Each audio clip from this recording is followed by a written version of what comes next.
Hello, everybody. Welcome back. It is the F1 Total Esports division. We are heading into round 5 today. And, well, maybe you might not recognize my voice. Yeah, that's because I haven't been doing any commentary since the quali night. Yes, I'm Alex the G. I will be leading you through this event today. We will have Gabri on qualifying as well shortly. He's just texted me saying that he's going to be a bit late. But yeah, I suppose no problem around that one. So yeah, I'll be joined by Gabri shortly. For now, you'll just have to put up with me and my, well, my husky German voice. Yeah, Felix, as you would have seen from the chat, he's unfortunately sick, so he cannot commentate today. He's been a bit sick for the last week or so. But yeah, it's just one of those instances. You can't really do anything, so yeah, wishing all the best that he gets well soon. And yeah, so this is the Silverstone circuit. Thankfully, Baptiste Van Coy, I would assume that's the pronunciation there, has headed out on the track immediately on what I have seen is a set of intermediates, exactly. So in order to get ready, just to get ready, get the settings dialed in and everything. So at least we have something to watch, or I have something to watch in this case. I don't have to get bored out of my mind for all of that. We have a NLR development driver there going out of the pit lane as well in the orange McLaren, or Papaya as some would like to correct me.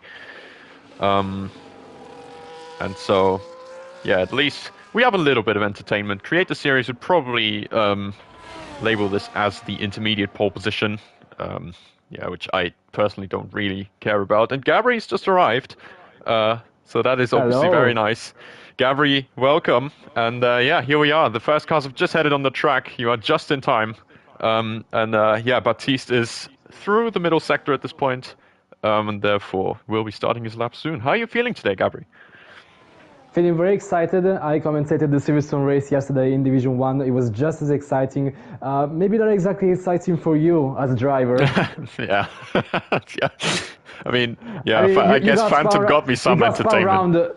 You got spun round on lap 1 on both starts, like before and after the restart. Yeah, the first one was not great, but the second one was just completely silly on my end. So yeah, I guess I kind of did it to myself. But yeah, as we are just talking away a little bit, Patty's starting his first hot lap. I'm just going to take you through this one as he heads into Abbey. This is obviously not a meaningful lap yet, as he's on the intermediate tires. As he now heads into Village, turn 3. Very nice corner this, to be honest. It's a very kind of late-ish apex as he then heads through the loop and needs to get good traction out of Aintree onto the Wellington Straight, the first DRS zone on this Silverstone circuit. Very nicely off the racing line, because that's how F124 works, and there's bumps on the racing line. Into Brooklands. Yeah, it can be quite tricky at the best of times, and then obviously the exit here off Luffield is equally difficult. It's so tough as he now heads onto Woodcote and the old pit straight. I will not remind you what happened here in 2021. We all know it. As now through Cops, it's the intermediate laps, isn't it? As he now heads into the S section. Maggots Beckett's Chapel is such a nice section to drive through. He does struggle a little bit with his car, but that is completely to be expected. And now out of Chapel onto the Hanger Straight. This will be a big overtaking zone, I would assume, in the race. As Baptiste, he's navigated this lap well enough. Obviously, this is not very representative at all. And now through Stowe. Gets a good run, doesn't exactly jump through the exit, which sometimes happens. And now the Vale chicane could be interesting maybe in the event of a late safety car. And now exiting into Club. That is a lap of Silverstone. On the intermediates, admittedly, 129.4, so it's not going to mean anything at all. But yeah, we got our first track run down. And, well, what are we looking for in this event? What are we looking forward to, rather? I've seen the standings. NLR development have run away a little bit, having picked up 4 victories. But other than that, I think it's still very exciting, particularly on this track that's, well, it's so inviting of great racing, isn't it? Could you invite me to the lobby? The old invite is not working. Sorry, what's that? The old invite you sent is not working. I need another invite for the lobby. Yeah, sure. Quickly, Yes, I'm never doing this, so...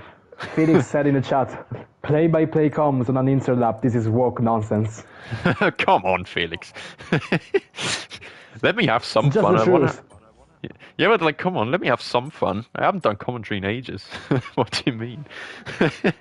There we go. Mafio set a faster lap. He's on the softs already, 127 flat. So that obviously looks a little bit better. We've got a McLaren there that's ghosted. I'm not too sure what's going on there. That's Luca. Luca's on an outlap, okay. Also on the intermediates. I hope the invite works this time. That would obviously be. It does not. First, it's just not showing on the game. That is so strange. Wait, I'll try it again. That is the Friends. F124 average invite experience. Yes. See, I never do this, and I think this is precisely what you're seeing right now. I'm not actually aware of how stupid this is. But yeah, Freaking, like, I get the notification, but I can't actually access the invite for some that's reason. so It doesn't even show on PlayStation. that's so strange. Like I haven't seen mine earlier either, but I could actually access it through the player hub. So, like, what can be the reason for this? You've got the game for a bit longer. Maybe you could tell. But I cannot tell. That's the point. It's just the game does this randomly.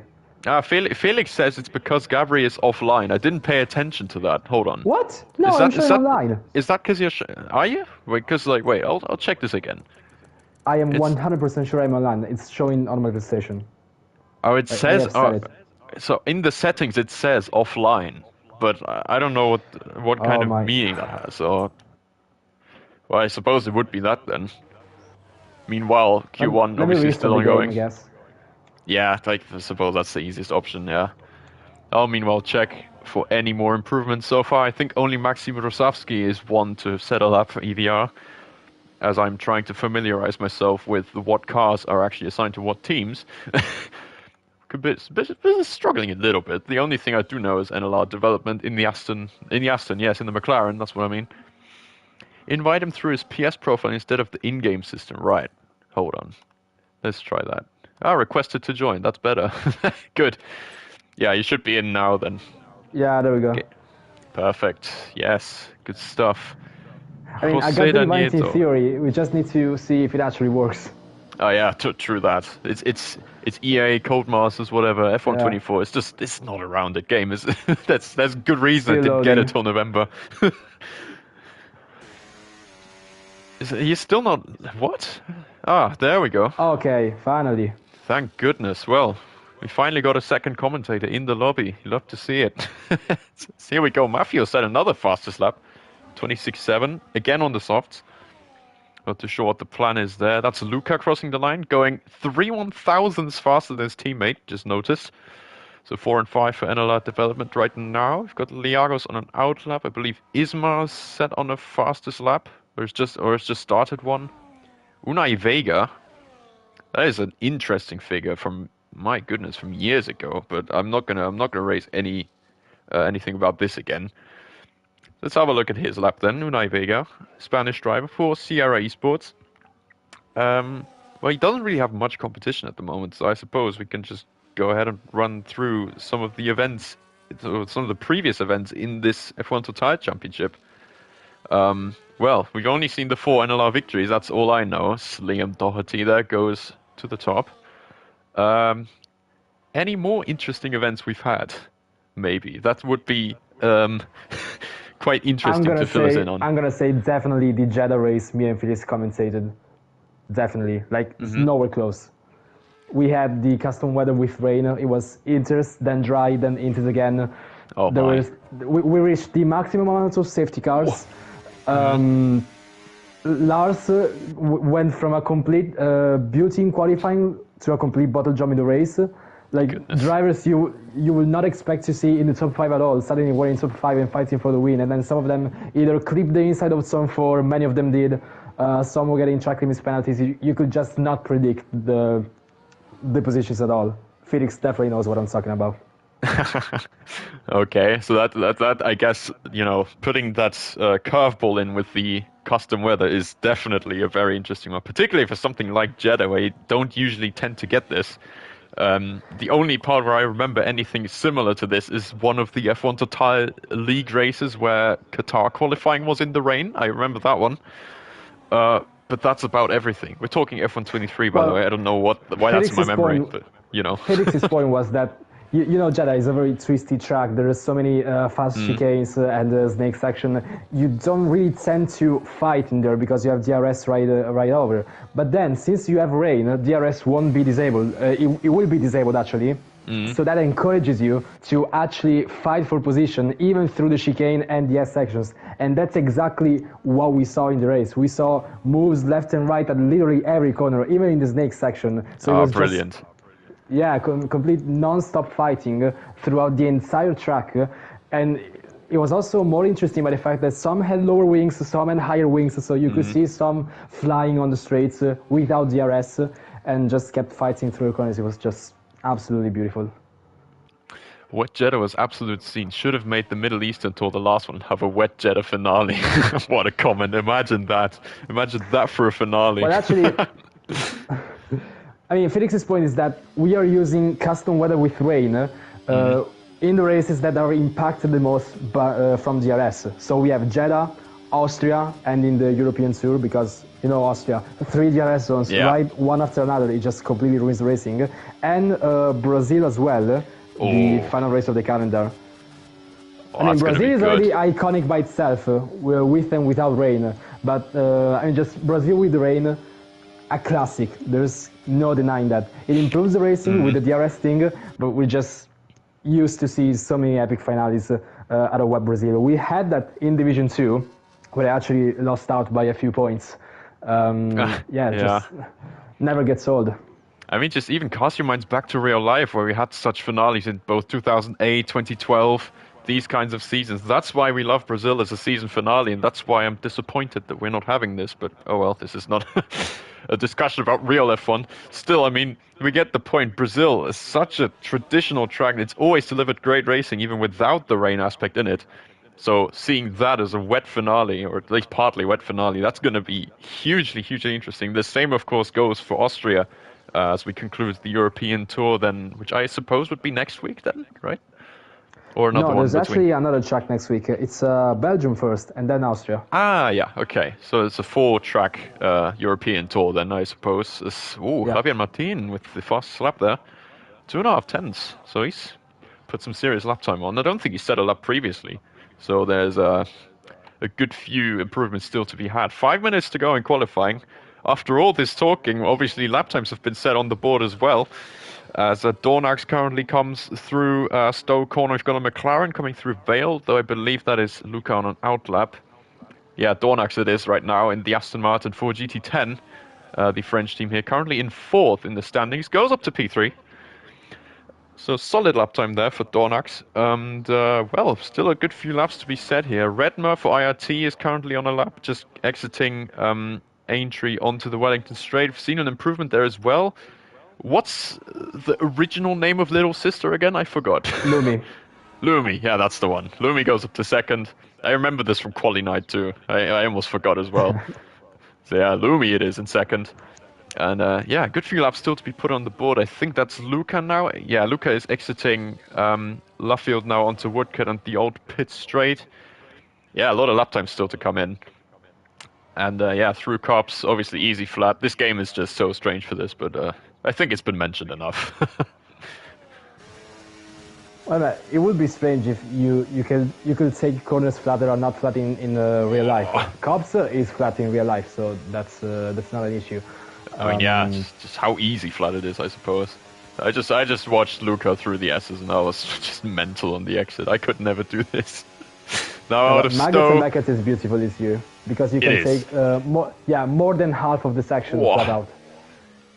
Yeah, definitely. I think you'd be flat to the left, the right, and then the left again, and then the last bit. I mean, that's just up to you if you're an esports sweat or if you're not one. Because personally, I'm not. The second left-hander, you can. You don't see it between everyone. It depends on setup and confidence. But Chappell, the right-hander, you are not taking it by any chance flat. Yeah, definitely not. I was thinking. I saw this obviously on the first handling build, which immediately, cemented my decision as to why I wouldn't buy a 424. Here we are, because I'm playing it for free now, and yeah, that's definitely much more bearable. Let's have a look if there's anyone on the lap. I think Liagos is slow. Yep, he's on an in lap. We've got Redmer, who's up to 10th. Don't know if there's any more improvement coming. Is Luca on a fast lap? Looks like it to me. Yeah, the NLR development driver is indeed on a fast lap. As he goes a bit wide. Oof, that's weird they got away with that one. I suppose would have lifted off there in cops. Does that look like AI to you? On Luca? What driver? Luca. Let me see. Or is he just Well, slow? he's on the straight now, so I cannot tell. Okay, no, it's not. It's not. Oh yeah. Yeah, it looked a bit like it through the S's, because, well, he wasn't flat, mainly. Yeah, he's pitting, okay. So Jake on the mediums.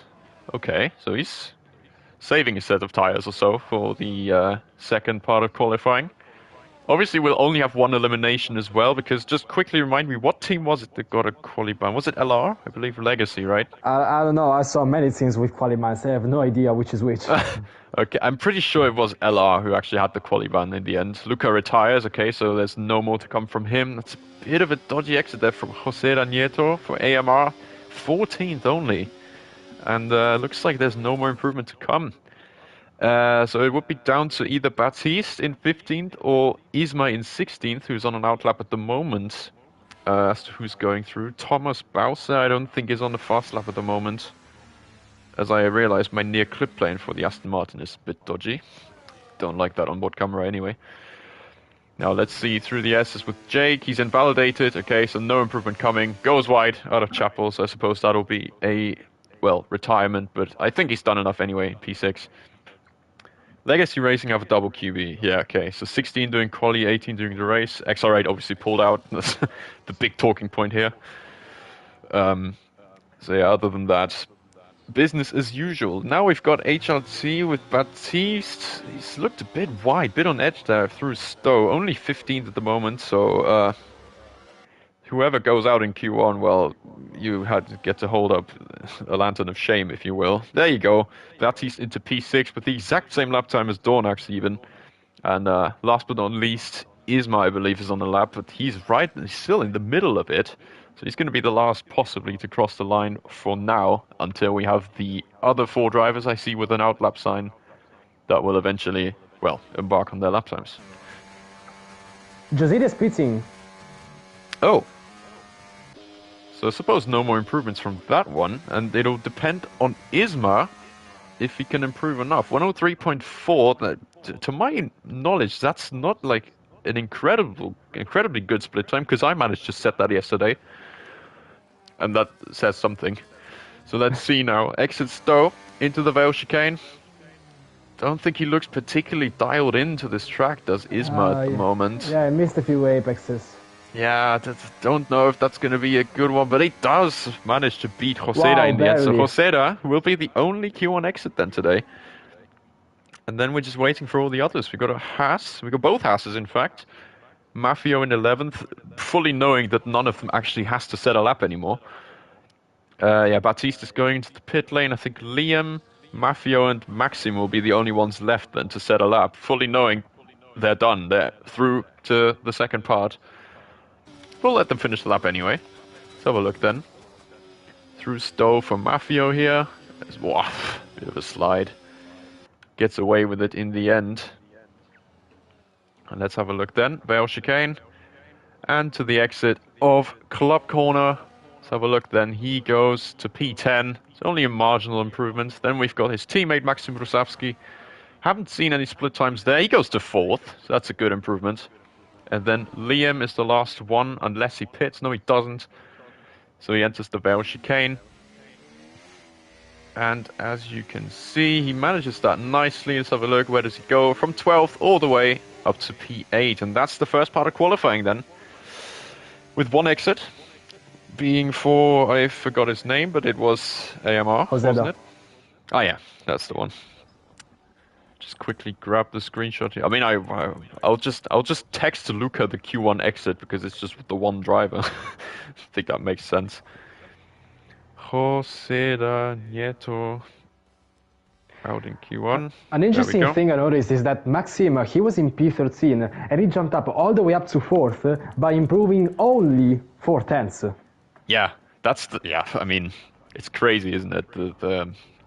what is it? The field spread. That's the word I'm looking for. It's really, really tough, especially in this esport kind of setting. Yeah, very used to seeing such close gaps. So I yeah, mean, I it's wonder what 10 it's going to be drivers like in in three tenths Q2. and a half. Yeah, crazy, isn't it?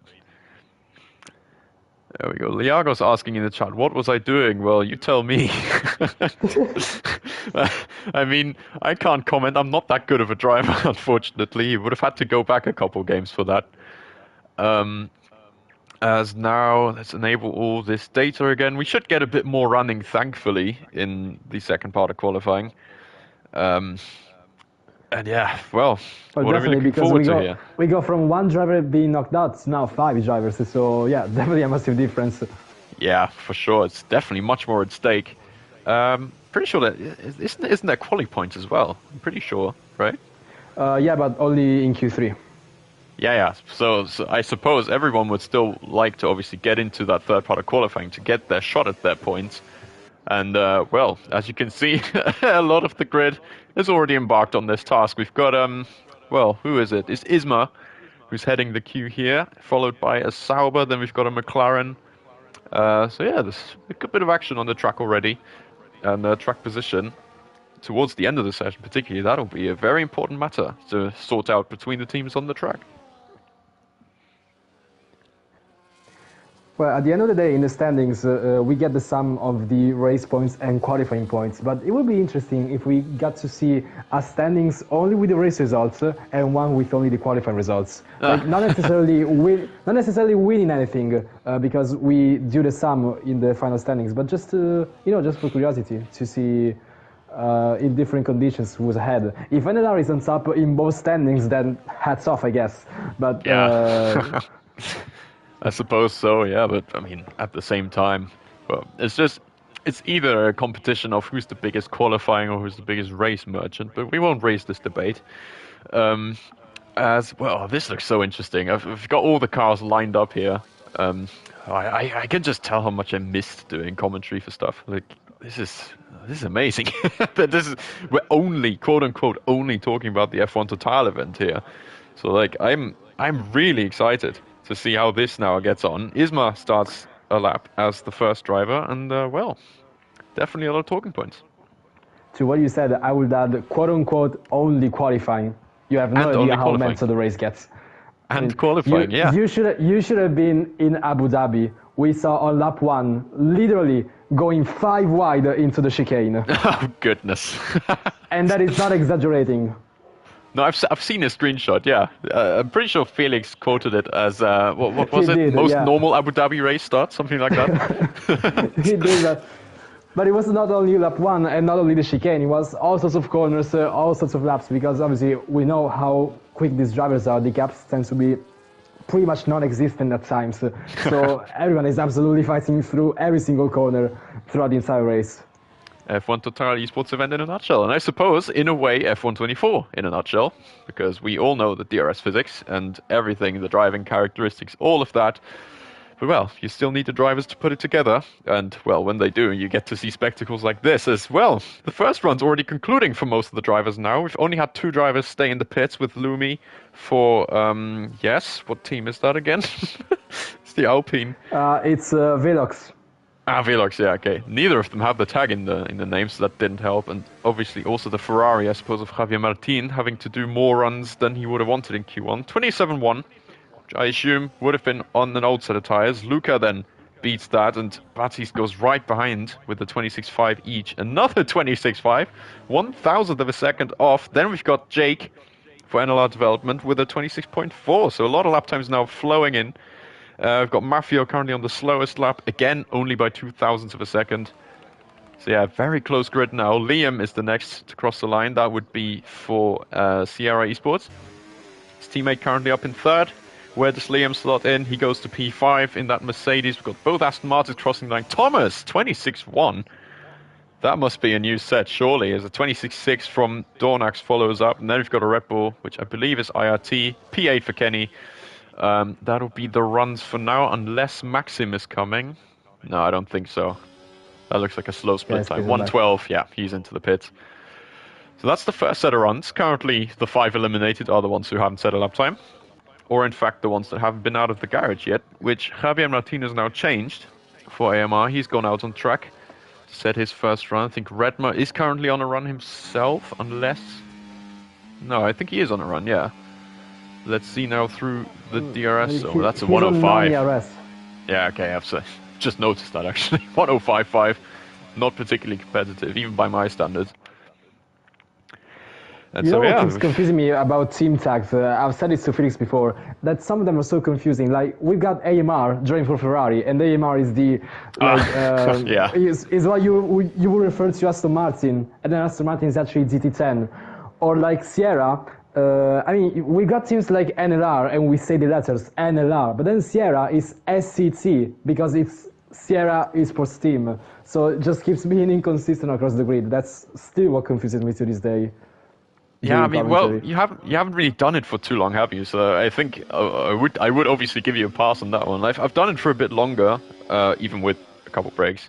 Yeah, it's still quite interesting to me. I mean, I've seen so many teams now come and go, and where I would think, what the hell are these names at some point?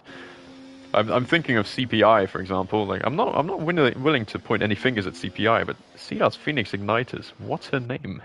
Like, whoever came up with that, well played. Like, that is a name that's definitely going to be remembered. Or maybe we've got HRT. I always think about Hispania Racing Oh Team yeah. back in the 2010s. Yeah, I completely And get it's it. fitting as well because they drive a Sauber, so Yeah, they drive a it Sauber, fits so with it's the like performance, yeah. it is the slowest car, but they are fifth in the standings. To be fair to them, so if they actually were driving Saubers, that's pretty impressive.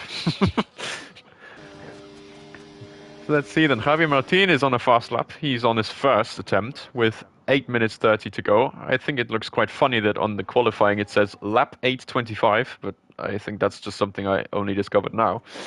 I have But too, now wow. that's pretty good. I Whoa, have never 102.9. noticed Look that. at that. Now let's see. Hanger straight.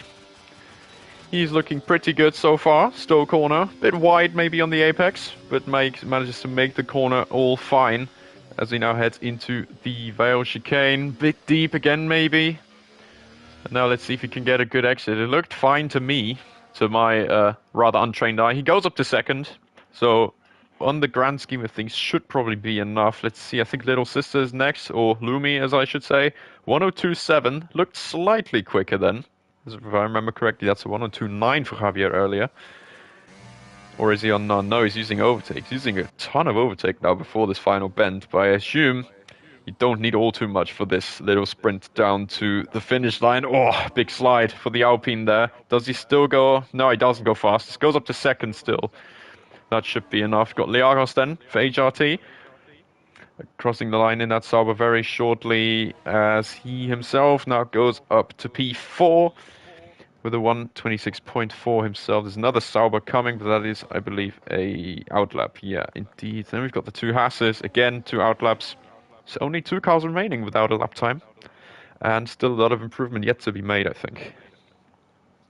A small detail I noticed is that in Vale Corner, some drivers take the left-hander in third and stay in third all the way, while others stay in fourth. So you see fourth gear being more stable, a safer option, but then you see drivers in third gear struggling with the throttle just a little bit, but it theoretically gives you a better acceleration if you get it right, because there's a much bigger margin of error, you know.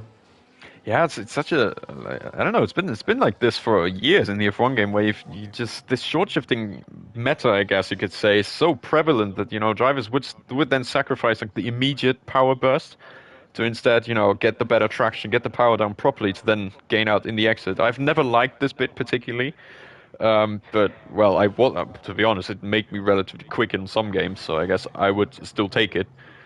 The big issue with that was in F122 especially. Oh yeah. You will use fourth gear through every single slow corner. Yeah, it was awful. I get that. I to the end I managed to get it down so that I get the same effect with third gear-ish. So I would be pretty decent even in those traction zones, but at the same time it just wasn't nice.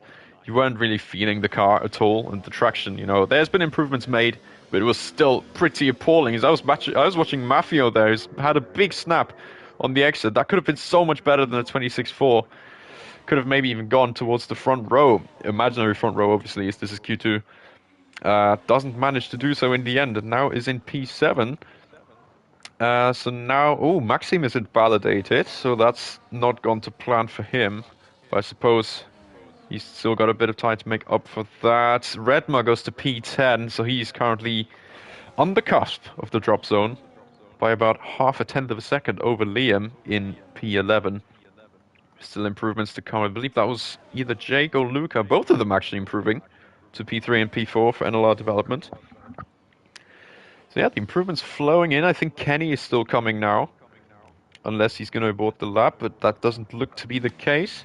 Let's see what he does. He goes through the Bale chicane in third, then short shifts to fourth actually, and then enables overtake pretty late to go up to P7. Currently knocks his teammate down, but he himself in P7 currently sits in that Q3 spot. And other than that, Matthew is definitely in trouble. That mistake he made earlier, he could have gained a few important thousandths of a second and be further up the field, but now he's in P9 and risks to be knocked out. So that mistake, even just the smallest of mistake, it could cost him very dear.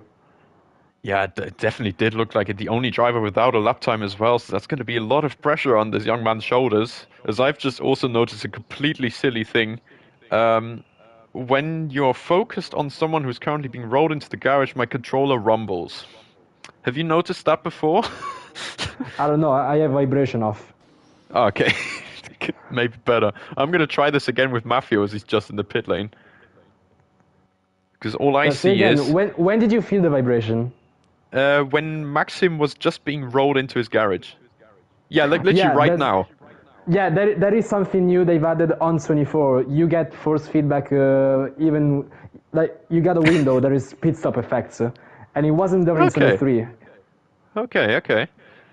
I'm gonna need to try that. I guess I suppose I need to check that out when I do the next race or something, because I've never known that bit.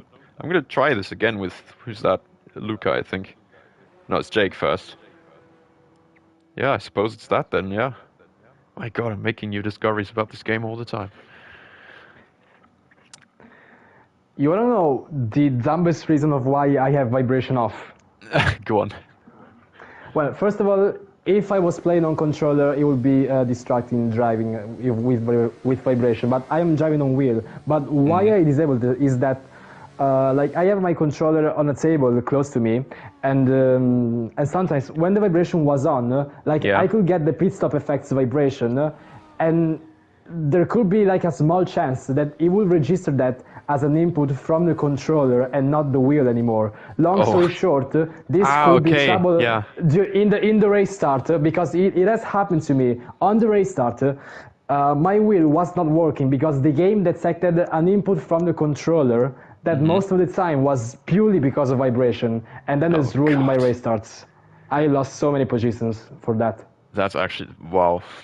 What do I even say to this? Like, F1 24 in a nutshell? Just F1 game in a nutshell? What I don't know. It's amazing that ever since 22, you could find the dumbest glitches ever. Like, the more forward you go with the games, the dumber the glitches get.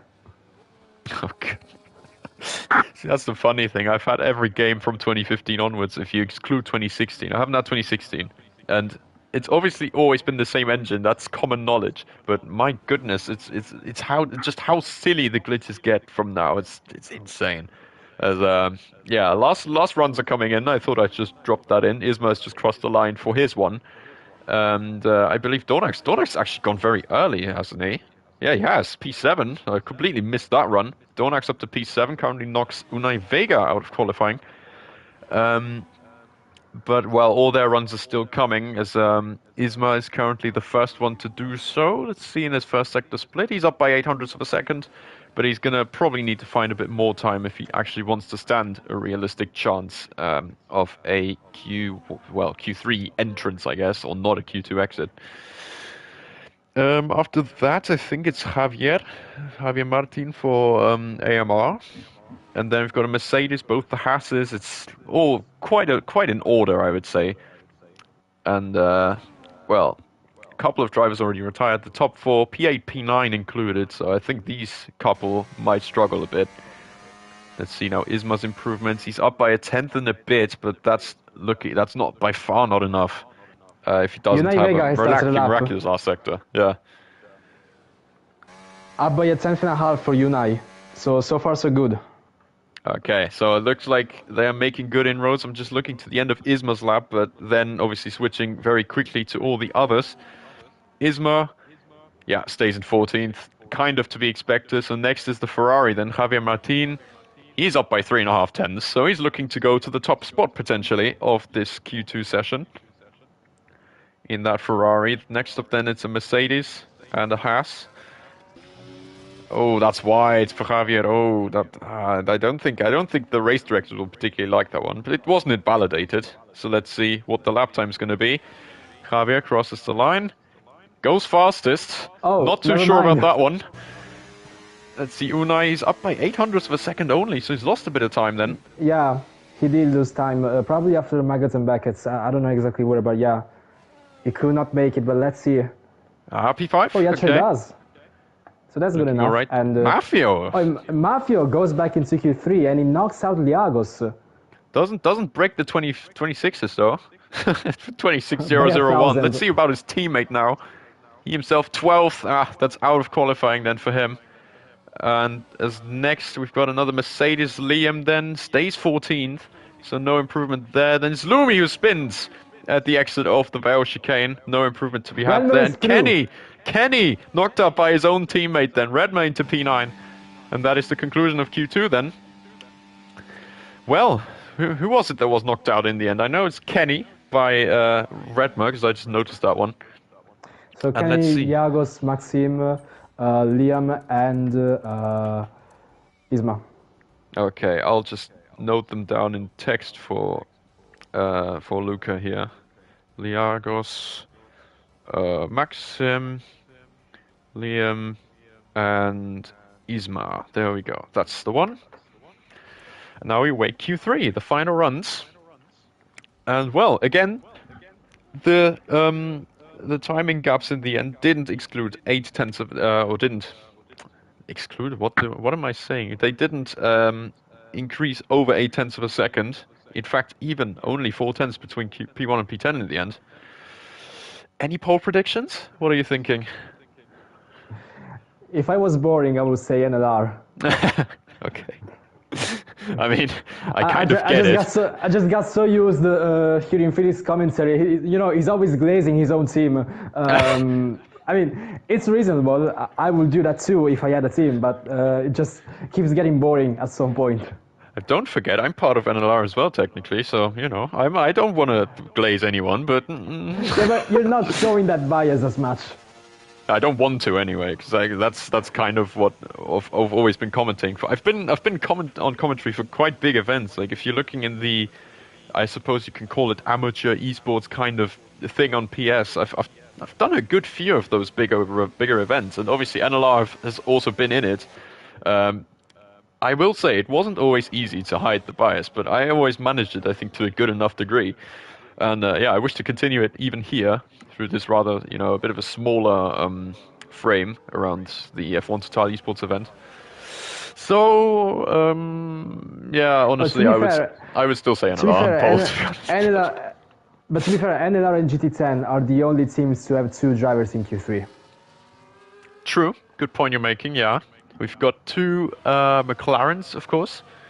I remember your massive no in EML Abu Dhabi with the axle spin. You're right, Felix. Was it? Wait, no. What was I? I didn't say no. I said, oh. Get your facts right. Watch it back now if you want to. It was He's the classic old. commentator He's reaction, out of Martin reading. Brundle style. Right, let's see. If I got everything enabled, I don't think we'll need the tire detail because everyone's on softs anyway. Yeah, so I suppose the first runs are commencing already. I'm not surprised that they're heading out so soon. I don't want to watch that back and make me very sad. Valid. Me too. I had to hide it. I did. So I suppose it's who is that? It's actually Thomas who's passed. Yes, it's Thomas. Yes, it's Thomas who's passed the Sauber on AI, as that was not the best exit out of the final turn. But well, we're going to stay on the offboard for this lap. get some nice off-board shots here, maybe for the for a potential highlight reel. I'm not too sure if these are actually going on.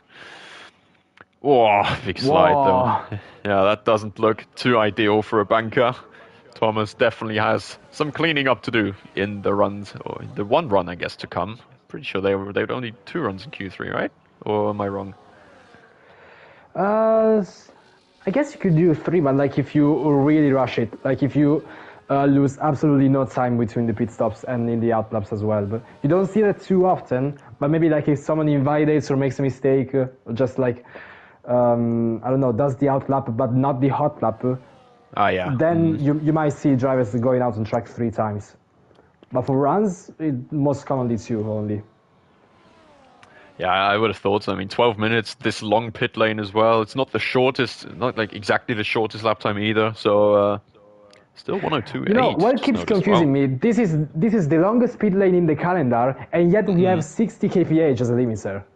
Yeah, I mean, it's probably because it's narrow. I think that's the only explanation I've got. But other than that, it's the longest pit lane and the slowest speed. Like, this is indeed, it takes forever. And that's why so many races are ruined if you do have to stop an extra time and there is no safety car. Has happened to me. And the breaking As, point for the pit lane as well is pretty much impossible. We've seen so many drivers getting the penalty for speeding in the pit lane yesterday in Div 1. Yeah, I honestly didn't know where the line was. I actually had no idea. I didn't, to be fair, it must be said, I hadn't driven on the F1 game since the season finale, apart from a part of race 1 of the second day of Nations Cup. That's the one. I couldn't be bothered towards the middle of it, just retired in the pits. And then, what was it? Understandable. Yeah, about 45 minutes before yesterday's Division 1 race, I drove for a bit, so that was that. But yeah, oh, look at that. Redmar putting his name on the top of the table. 126 flat. I think you can be happy with I that one. I would say watch out for Unai because his lap was good, but he completely rode over the inside curb of Vale, the sausage Ah. curb. He completely went over it, so he definitely lost those 2 tenths in there. So did you take a bit of flight then, or was he managed to evade that? Somewhat on the left side of his car. Oh, okay. Yeah. So it's like a sideways wheelie, I suppose you could say. So that is Mafia Pretty into much, P3. yeah. Look at that. The gaps are very close again. Jake is now crossing the line. Oh my goodness, look at that. Top 4 within a tenth of a second. That's what we're coming for, aren't we? Crazy. At this stage, I just think that the drivers are not even competing for a pole position itself. They're just competing for the satisfaction of going into the 125s because Yeah. they're so close. They're all so close to it as well. We've seen a 26.001, of course, at the conclusion of Q2. And, well, you would expect the Q3 lap times to get even quicker. And, well, we're already very close to this. We've got Lumi now, kind of against the cycle a bit, together with Luca on a hot lap now in the middle of the session, with the silly racing line made up by bumps in the actual racing line.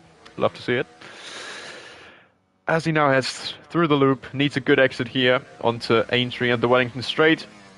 Does that count as a commentator's curse? Probably does, because he didn't get the best exit, I would say. Oh, it will definitely be a lot more influential in the race. Felix has done it way too often. Let's just remember the words of Murray Walker. He doesn't do commentators' curses. He just makes prophecies that turn out to be immediately wrong. That's more or less what he said.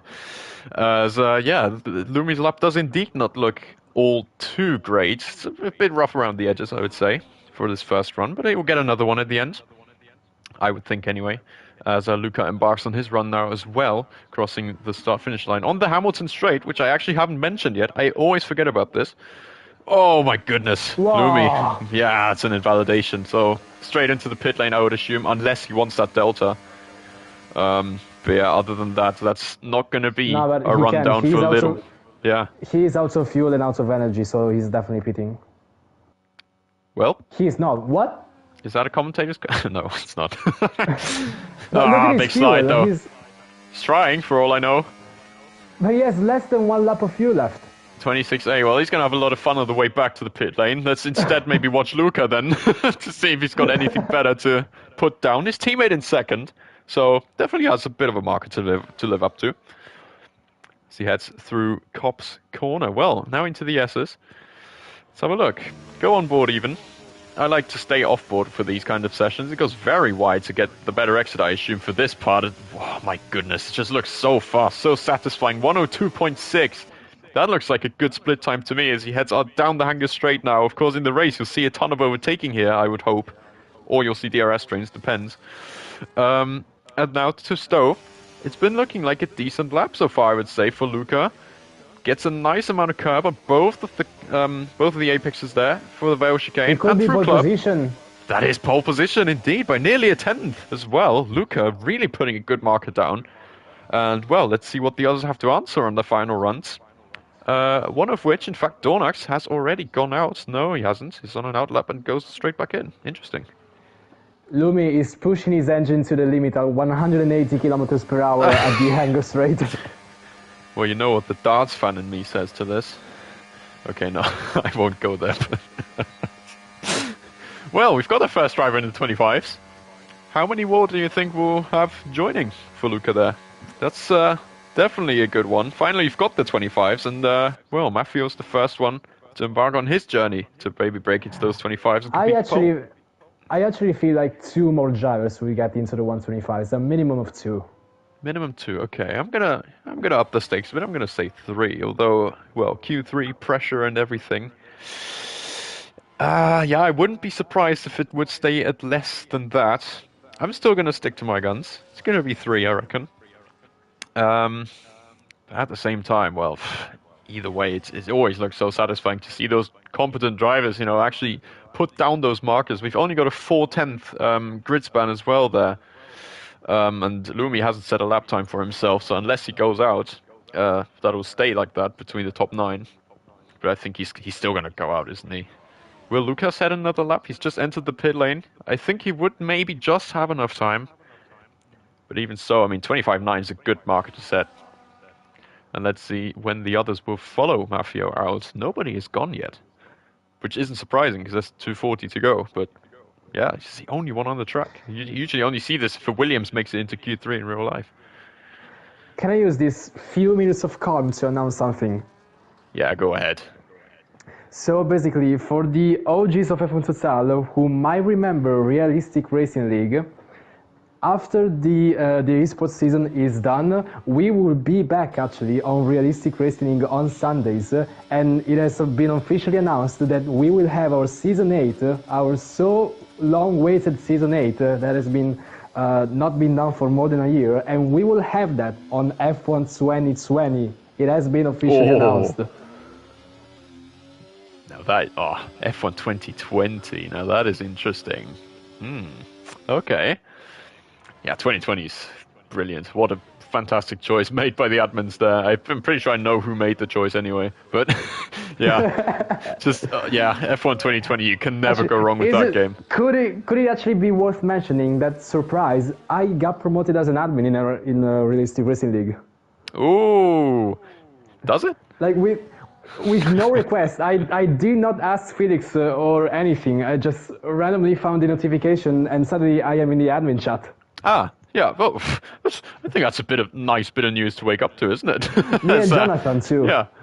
Wow. I mean, to be fair, you two are part of the OGs in your own right, so I suppose it's absolutely right. I'm not exactly OG. I joined in season 5, so it was late 2022. I would count it. You've always been very active. That's the main part. It's borderline. But anyway, we go into qualifying in important stuff because Thomas Basser will be the first one to start the last run. No, he isn't. It's Matthew. Matthew has just finished his. But the first one on the proper, like on the final spree of runs, that is indeed Thomas. And he is followed, I believe, by Haas. No, he isn't. That's Matthew who's just finished his lap. So he'll be followed by Javier Martin of AMR. Yeah. Let's see then. Thomas Balser. 126.2, he's up by 3/10. Look at that. It could already be good enough for Paul already after sector 1. And he's got 2 sectors to go. I mean, there's so much improvement to find for him. Surely Thomas then, with a banging first sector. So Scoreline in the chat there. Welcome in. I hope you're having some fun along with us here. Yeah, well, that looked like a pretty good first sector for Thomas there. Let's have a look on board through the SS section there. Maggots, then through Beckett. Stays in 7th, goes down to 6th even. And then, whoa, this just looks so nice on the limit. 102.4, he's up by Wow, 4 tenths. If he we're keeps looking this to at the a end, 25.8. this is crazy. That was a brilliant effort so far from Thomas. And, well, it's going to take a lot for someone to even come close to that, I think. Got Javier Martin, I'll check. He's also on a 102.4, so it's a Wow. very close battle then. It might be between these two for pole position. Let's have a look then. Thomas crosses the line, 25.8. But Javier himself, if he doesn't make an error, he's going to be close to this ballpark as well. Look at that. Oh, what a close qualifying session this is already looking like being. And he does it at 25.6. 0.6. What am I looking at here? We've got 25.9 now from Baptiste. Let's see who's next in Alpine then. It's Lumi on this only attempt. So let's see how much he can really get out of that Alpine. It's only P9 for him. But I think there's more more runs to come. Dornax isn't, so he stays in P10. He's invalidated. Unai Vega is on a 102.5. He might get close to the front row himself. So let's have a look through his sector. He does indeed. P2 at the 25.7. And now Redmar crossing the line. I think he'll be the last then. Yes. To conclude qualifying for IRT, stays in P6. Well, that's a statement lap by Javier, isn't it? 125.6. That's over a 10th clear of second place. Unai Vega there. So in the end, the drivers that have set at 25, alongside Luca, it was actually 4 in the end. So, my prediction was somehow correct. I said 3 more. It was closer to mine. No, I said 3 more, so I was correct. Ah, shit. I mean, That's, closer that's 5. than That's 5. mine. Yeah, I missed Baptiste. Okay, that's the results then. Javier Martin gets the maximum points for AMR. Then we've got Unai Vega joining him on the front row. As we will have a lobby restart, by the way, so business as usual there. Thomas Balser and Luca on the second row of the grid. Baptiste shares the third row together with Redmer for IRT. Then the second NLR driver with Jake alongside Mafio, and then Lumi with Dornax rounding out the top 10.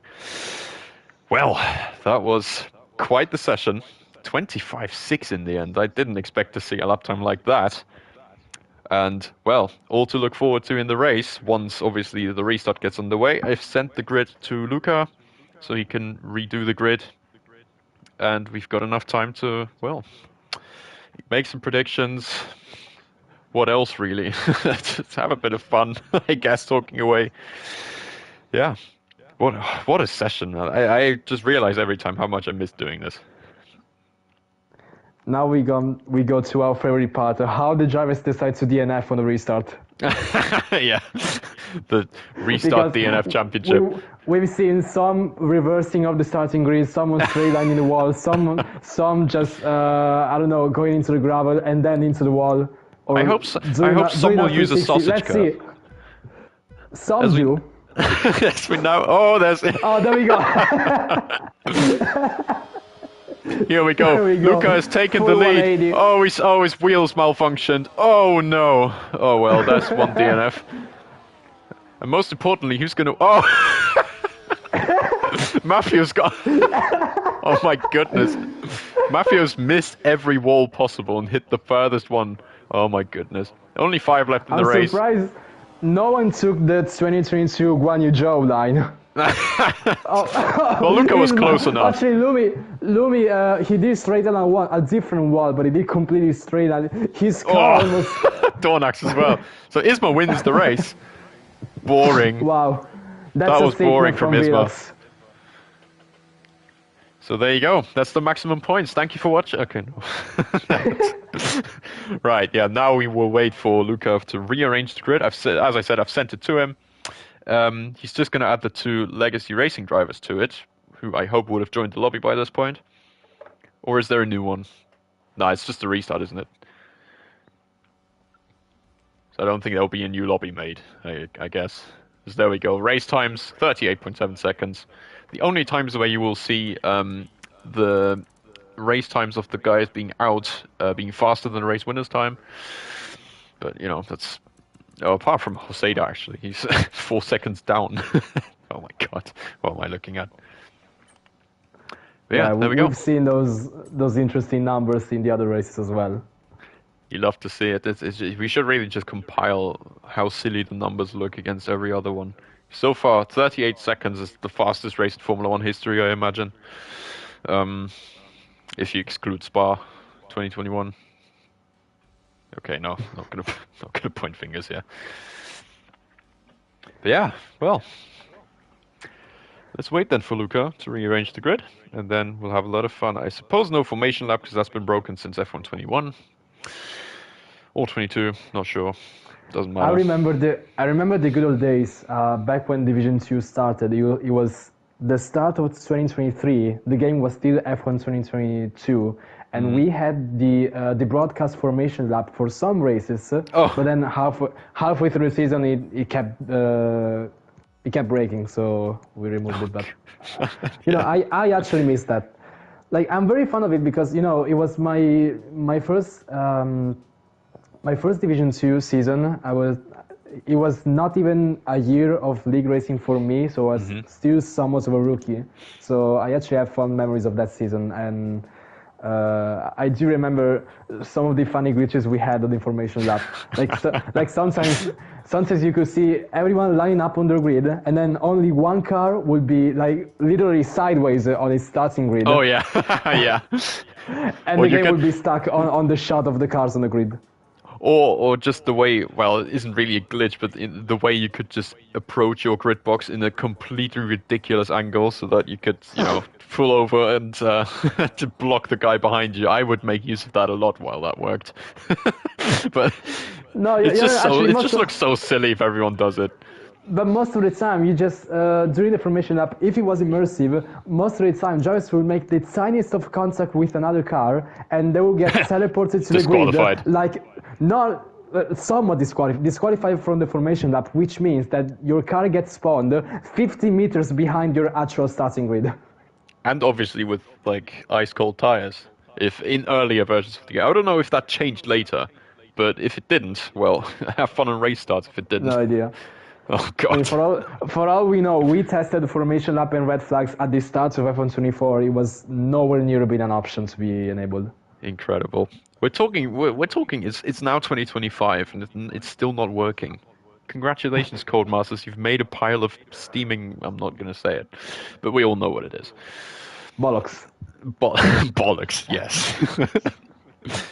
I'm pretty sure now you would start at 70-degree tires. So I would assume that's still a bit messed up. Yeah, okay.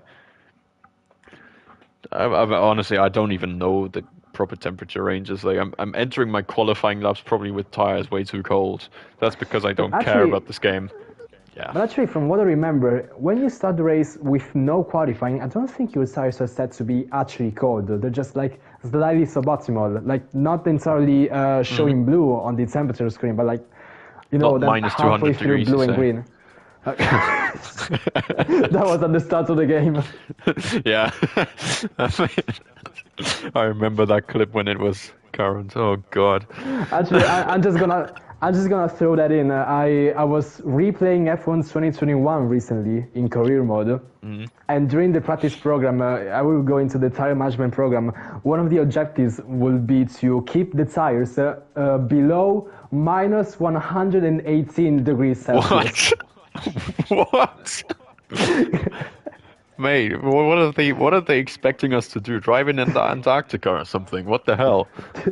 Minus 118. Even that's not cold enough, by the way. That's reminds me of Top Gear when they were drinking on board of the Arctic Hilux. Is there any ice? And then they're starting to laugh as they see ice all around them. Yeah. Oh my God. I can't. I can't with this game. Why have I bothered for it for so long? I sometimes ask myself. And that is exactly why we are coming back on F1 2020 in RRL. Yes. And yeah, I mean, I mean, I'm looking at we did 2020 and thinking, consider yeah, yes. we did consider F123 because out of the ground effects cars, that's the one with the best handling, but he has Mhm. just as many glitches as 24. So Yeah, it's just no silly. need. It's just, I yeah, mean, one game has great handling and no glitches. The other has great handling and so many glitches. So it just the choice was clear, reasonable. wasn't it? Yeah. Yeah. And 2020 isn't that long ago that some of the rather newer drivers would not actually have that game. So at the same time, that's also when you couldn't exactly go on F1 2017 in this scenario or something. I miss 2017 so much. Consider 23 for the crossplay. Yeah, exactly. That's what I thought. Maybe 23 for crossplay, and yeah, the choice fell on 2020 in the end. Either way, the lobby is started. Just saying. We've got the two legacy racing drivers now joining us as well, having served the double qualifying ban, so the two RBs will be propping up the field instead of whoever it was that came 15th, 16th, sorry. Joseda, that's the one. Can I just say that's the most I've ever talked during the lobby restart. I never was so much talkative with Felix during the restart. I can Felix, kind you're of so imagine him boring. just being practical. Yeah, no, I kind of get it. I've not commentated with him too much, but from the times like we would have to try and bounce off each other in a way to commentate. But for this, it's obviously far easier. And I like talking, so that helps. Not willing to make any assumptions about my dear friend Felix One, who's currently sick. So yeah, get well soon, big man. Hopefully, see you back soon on commentary or in the races. But Well, now, hats off, he still had the courage to race yesterday. yeah. I'm honestly very surprised he did, and he's finished exactly in the position that I qualified in. So GG. Could have been higher, just the Should have speeding been. penalty we've talked about earlier. Yeah, exactly. It's just unfortunate, really. But honestly, I haven't worked out where the speed limit line is. So yeah, I think I broke way too early for mine, for my pit stop. Then again, it was lap 2, so it cost me nothing. Yeah, I remember breaking like 100 meters earlier during the Nations Cup. Granted, someone took out the actual speed limit board on the side. Ah, cool. But even if he was on our brakes so early. Yeah, fair. I would do the same thing, honestly. Luca just texted me, by the way, saying no rain, so it's going to be dry all the way. Even though it does look very cloudy, I could have made some assumptions, but, well, no rain it is. And I expect eventually the countdown would come on. Do you usually see a countdown, or do the lights just come on? Because last thing I remember is the lights just come on. No, you actually see the lights gradually turning on. Okay. Let's see then. So, but there's like no 30-second timer. It eventually just starts, and you have to like be No. there. Yeah. Yeah. Okay. So I suppose any minute now. Yeah. Eventually we're gonna have. I suppose everyone loading setups. So there we are. The 5 red lights are now coming on ahead of the drivers for the British Grand Prix round 5. They're already off. That was a very quick wait. And Javier Martin gets a good start. But look at Luca. What a race start. Shoots up from 4th all the way to 2nd immediately. As the NLR development driver with a great start there. Jake also up to P5, so it was a good start made by both the drivers. Oh, there are 3 cars going so deep at turn 3. What has happened? Oh my goodness. Well, that's a big position loss there. That's damage for Lumi there. Dornax has got damage too. Unai Vega, I believe, was involved in this as well. Javier Martin keeps leading, but Luca has made a brilliant start. He's up to P2. And Jake, look at Jake there. He's challenging for 3rd now. So he's made a blinding start as well, but he's now under threat as well from Baptiste, who's on his inside. The PC man there for NLR development now in the slipstream of the Aston Martin in front of him. But yeah, now I think he has the advantage. Yes, he does. He has the legs on the Sauber, stays in 4th. So it's a great start for the NLR development guys there. Quickly just turning on the detail for position change. Yeah, I mean, look at that for a start. Javier keeps the lead. Luca makes up 2 places there. Thomas holds position. Then Jake makes up 3. In the midfield, Joseda goes from 16th to 10th. So brilliant start. As obviously that instance would have helped. And the softs too, yeah. Stream channel puts the ERS. Maybe if I feel like it, I will put the ERS down as well. As a look at Jake there, challenging the Aston Martin now as well. He is looking like the man on a mission right now. Oh, a bit of contact made. They make contact. But he still makes the overtake stick, and now it's Baptiste. Oh, I thought he was going to go for that, but no gap to be found there. 2 and 3 for NLR development already. That was a pretty successful start, I guess. Yeah, that's usually what they do on race starts. Jonas is in the pits. Let's have quick. I suppose Dornax for damage, yeah. I'm pretty sure I saw that. Let's see the tires now. That's a lot of moves still going on. Baptiste, there's contact there in the middle as well. As the DRS train's almost been broken up. Not quite. We're very close to that. Javier trying to pull away. Wasn't quite able to do so. Still fighting. On the inside. Oh, deep maybe. Look at the Mercedes now coming through of Liam. And look at Roseda. What a start then on the softs. The only driver on the softs now, from 16th all the way to 7th. So more than half this grid position. That's an incredible start. No matter the incidents, just very good to find himself up there, together with his teammate obviously in the lead. Jake almost dropping out of the DRS range, is just about able to keep it in. But still more fighting happening there. Let's have a look through the middle sector. So far, so clean, I would say, apart from obviously those two exceptions. But still, look at that. Baptiste fighting away. Liagos as well, trying to challenge Kieran there for Legacy Racing. Oh, that's very wide through Stowe. Liagos goes wide, yeah. And now Kenny's on his look outside. around the outside of Vale. Oh, he spins! Oh, massive rear lock! Whoa. Oh, he's hit the grass. He's hit the grass, definitely. Yep. Oh. What an unfortunate spin there. Kenny drops to last of the runners there, apart from Lumi, of course. And Dornax is finding himself in the middle sector still. We're gonna have so much fighting going on. So look at Redma then. Redma is close to the back of Jake, who himself is still going to be challenged definitely from Thomas behind. I think, if anything, Jake is probably struggling the most in this top group, if I can say so, in the third lap of the race. Maybe the pace will still come to him. So far he's looking maybe not quite on the pace. Whoa, look at Josida around the outside of Laffield. Kenny actually overtakes Mafio, not at this corner. But he was Didn't there. quite have the legs, yeah. Maybe through cops. Will he sense an opening? I would doubt that, and well, I'm right in doubting it, but I don't think I'll win a Nobel Prize for doubting that.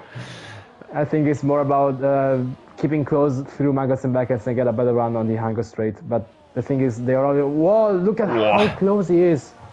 That's crazy amount of grip that he's got. Will Luca maybe make a move for the lead? Yes, he will. McLaren driver there. The NLR development man is now into the P1 spot.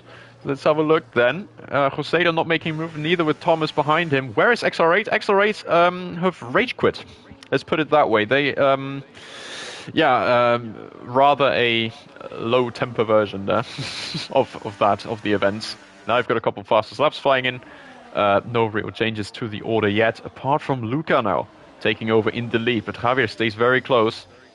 Luca goes a bit deep as well, so that might allow for an opening for Javier on this next DRS straight. In fact, through the loop already, he's trying to attack the MR man against the NLR development driver, and it looks like there will be another change of leadership. Yes, indeed. I think we will probably see that a good amount of time still during this race. It's the top four. Nice and cozy there together. I've got Joseda still, trying to get a move on these soft tires, but even so, making up 10 positions. That's not nothing. That's a job well done. Just quickly, hold on. No, that detail off is a bit too much. So I guess I'm going to have to keep it like this. Redmer is tailgating Jake. Oh my goodness, yeah, look at that. Maybe he's the one with the best pace in that top 5. But then again, that whole top 4's very close together. I suppose Luca will be taking the lead here again. Or will he stay behind this time? No, he does make the move. Maybe he'll try to look for an opening for Jake as well. Wow, ideally, Jake wouldn't get overtaken. Oh, still going on this battle for P1. Now Javier drops behind. So Luca back in the lead. We're back at the status quo of the previous lap. And now look at... Jake is really close. Will he maybe try to make the overtake now? Even if it's into turn 3. Or... what is it? Village or Abbey? No, it's farm, isn't it? Is he now to the outside? Farm is turn 3. It's farm, okay. Yeah. Abbey's turn 1. That's silly. Yeah. Oh, a bit wide. Oh, look at the Red Bull then. Redma is now on the... okay, doesn't manage to get the exit down. Other than that, he would have gone for it. And another change of leadership coming on the Wellington Straight. Javier takes the lead. Back from Luca, I think. Yeah, we'll see that a lot throughout this race. As I'm pretty sure the leaders changed hands every lap, apart from lap 1. So, there you go. Josida is really keeping up with the top guys, with the mediums. So those tires are definitely showing the advantage. I'm trying to think, is it the hardest compounds they bring to Silverstone? Because that would explain how we would have been able to run the softs for so long. I have no idea, but I can check really quickly. I'm pretty sure they would bring either the middle or the hardest compound. They wouldn't bring the softest for sure.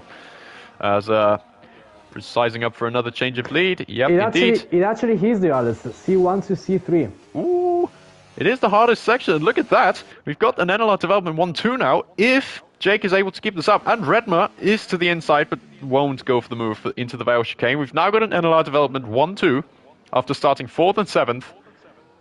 We've made it to this point on lap 6. How do you think this is going to develop then? Because that is very early for them to already be in the lead and in 1-2 together. This is going to be looking interesting. There's no point in trying to predict what's going to happen, but what has definitely already happened that is important. The midfield has been split. Baptiste has lost DRS, and that is crucial. You're right, yeah. Baptiste has indeed fallen away then. Could there be a bit of damage at play, maybe, for the Sauber? I don't know. There's been like a bit of a dodgy incident there towards the start of the race. But I didn't see any damage or anything. And look at that. Kieran going all the way around the outside there of Brooklands. He's still there as Baptiste, but can't hold it. Oh, nice move then. We've got the helicopter perspective of that as well. So fair play. A move well pulled off then by Kieran, but that obviously won't help the prospects of trying to get back on this train. As I'm seeing Mafio, what is going on here on the exit of Cops and into the S's. Mafio being super close to the Red Bull in front of him. Oh my goodness. Was actually very close to making a move happen at Cops at Javier, but he backed out at the last possible moment. He went a little bit wide, missing the apex. And Maxim is off. Yeah, I've seen an incident in the background. We've got a 3 wide here into Stowe. What's going on here then? NLR hold the 1-2 for now, but Javier stays in third. Ghosting. Oh my goodness, look at that. We've got 2 wide situations. We've got Hoseda to the inside of the... Yeah, a couple of cars ghosting. That doesn't look all too nice. I think it's all normalized now. My goodness, the fighting going on here. Yeah, I've just seen that in the background. I think it was one of the RBs who was caught up with a Haas, which would make sense because that would point me towards Rusavsky. On the inside of Liam at farm and now village. I wasn't quite able to pull that off. Let's have a look then. At the moment, no changes in the leadership situation right now. Trisada's still keeping close on those soft tires. What would he be pitting onto? And I assume it's not hard, so it's going to be mediums, right? What a silly question. I've answered it myself. Look at Javier trying to put some pressure on Jake now, maybe? Just goes ever so slightly defensive into Cops. Not something that's obviously completely necessary, but at the same time, I mean... Have a look through the S's. So yeah, these two. Now the 2 McLarens in front. I guess Jake would make sure to have a big enough gap to then be able to gain, but not quite overtake his teammate. Javier, yeah, he won't be able to make a move from here, I don't think. And that's exactly how that's going. Redma is close to the back of the Ferrari too. And I think this is probably what we're going to be seeing all race long. Until the pit stops at least. Yeah, pit stops should come in. Well, for Joseda, it might be around lap 10, but for the medium runners, it's going to be around lap 16 or 17 or so. So unless something happens like a safety car, Joseda will have the task to just go long and defend as much as possible on the mediums when he pushes them soon, while the rest of the entire grid will just be pushing to the limit on the softs because it's their last stint. You talking about Joseda as he has a big slide on the exit of farm there and into the loop. Manages to catch it, but bit of a close call. I wouldn't class it as commentator's curse just yet, because nothing's happened. But it has been definitely worse in the past in other races. Yeah, I would have thought so as well, because I wouldn't think that would really unsettle the drivers that much. Just look at that, got a side-by-side moment going Thomas, on. Exactly. Wow, backs out. I was thinking, is he maybe going to try and make a move now into Cops, or before Cops even, but not quite having the capacity to pull that off. And also, the midfield has actually joined the train again, so we've got a DRS train up to P14 again. Would be a job of... Kieran, I'll say a big slide there. Change of leadership, I think. Yep, between the NLR guys. Jake now takes the lead from Luca. So some battery management or something, just track position as well going on. Yeah, it's currently a job well done by them, but the race is still long enough. And Toby side by side through Stowe, and Toby goes actually slightly off track, and he just down to 13 behind Yagos. And so race direction might have a little look at that if he can, if he's bothered to report it anyway. No, I think it was just racing. Yeah, I mean, I mean, let them race for all unless I know. unless he gets Whoa, a look at track that. limit Unai warning. Vega gets spun. Yeah. Whoa! Oh, that was an audacious move. I was really surprised he even went for that at all. I think he'll still get the DRS to stay close, but that was an interesting place to make an overtake, I'd say. Didn't lose any positions, somehow. But well, that's definitely lost him some time, maybe some battery as well. And I would hope for him that there is no damage involved, because that would certainly unsettle his race quite a bit. That was quite a hefty whack. I mean, what can you do as top four remain close together? Gaps of a tenth of a second is looking crazy. I'm going to just get the back perspective here of Luca, or Jake actually, I should say, in the lead, to just demonstrate how close this is. Luca is backing off now a bit. Again, same thing. To be able to gain on the back of his teammate, but not quite have enough to pass. As actually, Javier is looking to change that. He's now on the outside of Luca, but he doesn't quite have the legs on the McLaren.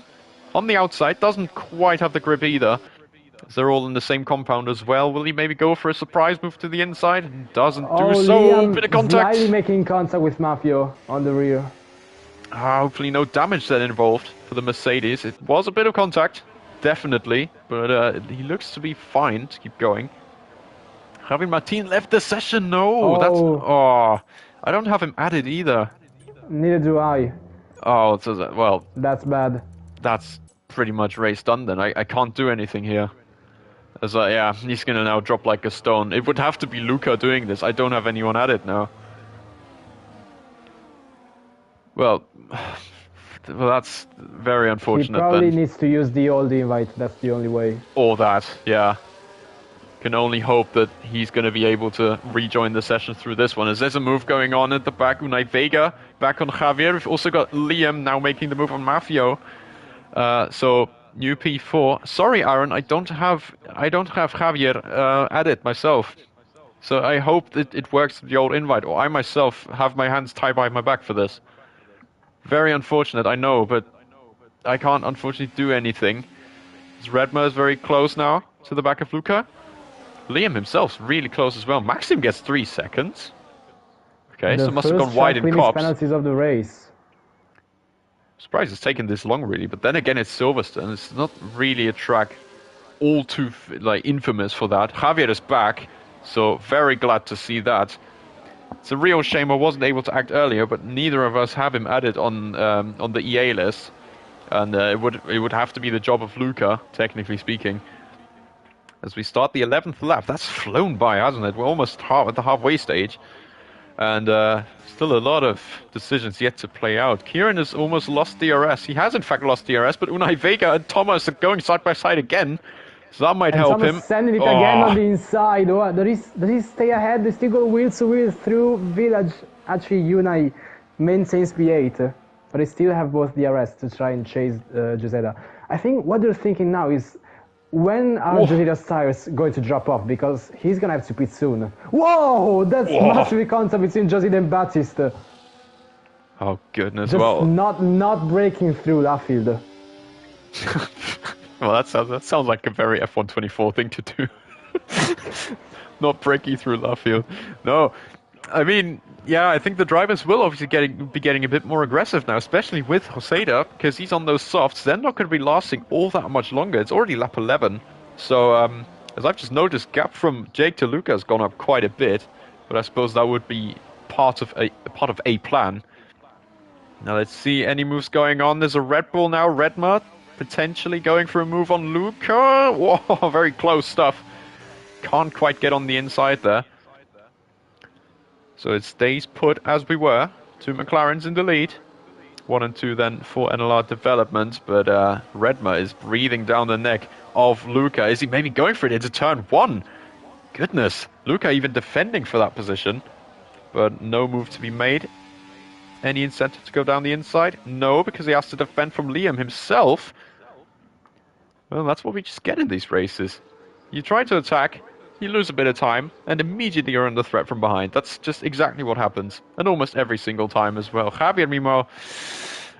Real shame how that's gone. Yeah, down to P13. Not really able to make many inroads at all. And so now he's kind of got his hands tied behind his back, trying to make up as much as he can, but in such a grid, it's going to be so difficult. There's now, my goodness, more battles still going on. Unai Vega in the midfield, I think, getting caught up in all the action, as the DRS train still goes all the way down to P11. I wonder how much Joseda is willing to push those soft tires, because when he actually comes back into the pits and put the medium tires, depending on what lap he pits, he might have a bigger or a smaller advantage compared to the others when they had the softs. But how many laps is actually worth it? Because if you do it too late, you risk of losing a lot more seconds than by what you will gain with the theoretical tire advantage. He's gonna have to pit very soon, if not this lap. Yeah, he does. He no, does. No, he pits now. Yeah. Yeah, he does pit in, and Felix raises a good point there as well by saying, yeah, of course, he will have to run outside of a DRS train now for a good 4 laps or so. Maybe a bit less, depending on, well, who now pits in from the lead train. But I wouldn't assume that to be the case very soon. He obviously goes on the mediums. No surprises there. And behind him, we've got Isma as well into the pit lane. Onto the softs already. That's a very early pit stop for softs. You're doing more laps on softs than the mediums. Yeah, that's interesting indeed. Just look. Oh, Redmar. Redmar's going for a move maybe on Luca. No, not quite. Doesn't quite have the legs there. The fact that there's literally no other soft start is just unlucky. But yeah, that's racing. Oh, Martin Javier is out of the session again. Oh, that's just completely ruined that one for him. What a shame to see that. As oh my goodness, Redmar is putting the pressure on here. On that McLaren. And I'm pretty sure that downshift to 7th gear I've learned recently is tactical in order to get more ERS recovery, right? As that's Kenny with a 3-second penalty, so that's another one to add to the list. The fact about 7th gear, actually, theoretically in qualifying, if you keep 7th gear, you theoretically have more RPM and more power, and you actually are faster compared to 8th gear. That's interesting then. Then through cops, I suppose that would make a difference. As that's a Haas, it's the 3 cars pitting in behind the lead train there. So that's a bit of an undercut made. The change of Mafio. P2 as well, and there we go. go. Yep, first speeding penalty has already been incurred. As all of these, yeah, they're obviously now pitting onto the softs to go to the end of the race. Luca, in fact, has lost another position now to Liam. It's now down to P4, and Redmar is nearly side by side with Jay. So the league battle is really close. Maxim gets another speeding on the not on the safety car in the pit lane, shifting back and forth like that just to get the game to actually use non-ERS. Oh, okay, that's what it is. Interesting. Thank you. I didn't know that bit. There's Unai Vega now up to P5 ahead of Baptiste. And yeah, that lead train has now been broken up a little bit. We've now got the 2 Saubers side by side. Liagos, I suppose, letting his teammate through there. Or the other way around, sorry, Baptiste letting his teammate through. Is the situation hopeless for Javier at this point? It's his 3rd disconnect. Real shame to see. Both Evolution Racing drivers with 10 seconds penalty for speeding in the pit lane, and that's gonna come back at them massively at the end of the race. Yeah, swimming in sync, I suppose, but certainly not the good way. Is all I can say. Is that is Redmar going for the lead of the race now? So he's turned that a bit on its head. As let's see, anybody pitting? Yes, now he pits in immediately. Oh, Jake, late fake there. Both of the NLR development guys staying out. But a couple of drivers making that pit stop, diving in for those soft tires for the final stint. Whoa, who's going to play out ahead then? Unai Vega is in P3 now. Liagos gets to 4th. And then it's Redmar getting onto the softs. We've got Toby on the softs soon. Liam is on the softs as well. I think that's just a glitch. There we go. Yep, he's into the fast lane again. And the lead guys, the lead pack, staying out on those mediums for at least another lap. I would assume another 2 laps for one of the NLR drivers. The fastest lap by Joseda, showing the pace of these mediums immediately. But I think the softs, they should probably have something to say about that, especially the ones that have already been in. We need to watch out for Joseda's lap time. Right now, he's 23 seconds behind Jake in the lead. So obviously, it's going to be a massive jump in the pit lane. But the question is, how much is Jake actually going to gain back on those softs? And if he gains back, there's nothing Joseda can do to defend. The tire difference is just so massive. And Silverstone is such an open track. There's not really a lot you can do to defend. So Exactly. if you get caught up, there's nothing you can do. You need to prioritize your pace right now because it'll come back at you eventually. Exactly. It's older and harder tires for Joseda, so it's just going to get worse towards the end. As I would assume the drivers are soon reaching the pits. Luca is the first one, so an undercut on the race leader. Jake is going to have to be the one to stay out. Any speeding penalties now? Nothing to see. So Jake in the lead of the race. Now the last remaining medium runner from the race start. Unai Vega in the pits with him. Liagos 2 along with Kenny. And then it's what looks like to me the AI of Javier Martin, which is a real shame to see, I will say. Yeah, he's dropped out of that fight. He was definitely in that completely.